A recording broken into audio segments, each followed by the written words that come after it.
জাতীয় equipment identity registrar স্থগিত করা এবং গ্রেপ্তার ব্যবসায়ীদের মুক্তিসহ কয়েকটি দাবিতে আন্দোলনরত মোবাইল ফোন ব্যবসায়ীদের সঙ্গে পুলিশের ধাওয়া পাল্টা ধাওয়া হয়েছে। রোববার বেলা 11টার দিকে রাজধানীর ব্যস্ত এলাকা কারওয়ান বাজারের সোনারগাঁও ইন্টারসেকশন অবরোধ করে যান চলাচল বন্ধ করে দেন তারা। পরে পুলিশ তাদের লাঠিপেটা করে টিয়ার শেল, জলকামান ও সাউন্ড গ্রেনেড নিক্ষেপ করে সরিয়ে দেয়। এ সময় সেখান থেকে কয়েকজনকে পুলিশের প্রিজন ভ্যানে তুলে নিতে দেখা যায়। কিছু সময়ের জন্য কারওয়ান বাজার মোড় হয়ে যান চলাচল বিঘ্নিত হয়। পরে ঘটনাস্থলে সেনাবাহিনীর সদস্যদের অবস্থান নিতে দেখা যায়। আন্দোলনকারীদের একটি অংশ বসুন্ধরা শপিং মলের সামনে অবস্থান নেন, আরেকটি অংশ হাতিরপুলে মোতালে প্লাজার দিকে চলে আসে।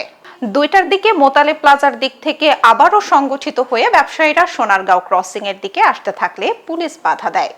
এ সময় পুলিশের সঙ্গে তাদের পাল্টাপাল্টি ধাওয়ার ঘটনা ঘটে। পরে বেলা 3:45টায় ব্যবসায়ীদের মোতালে প্লাজার সামনে অবস্থান করতে দেখা গেছে।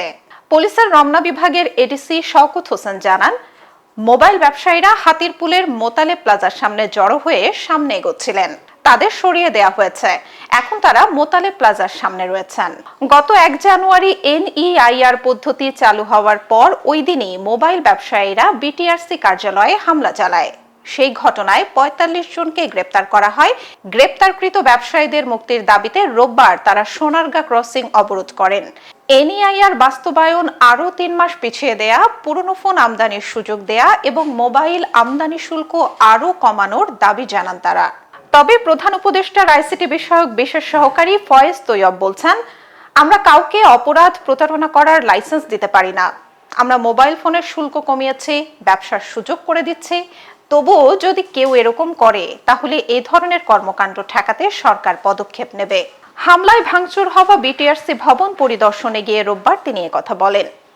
NEIR পদ্ধতির বিরোধিতা করে গত কয়েকদিন ধরে বিক্ষোভ করছিলেন দেশের আনঅফিসিয়াল মোবাইল ফোন ব্যবসায়ীরা, যারা নানা অবৈধ রুটে কর ফাঁকি দিয়ে নিম্নমানের ক্লোনড ও পুরনো ফোন বাজারে ঢোকাচ্ছেন বলে সরকারের অভিযোগ।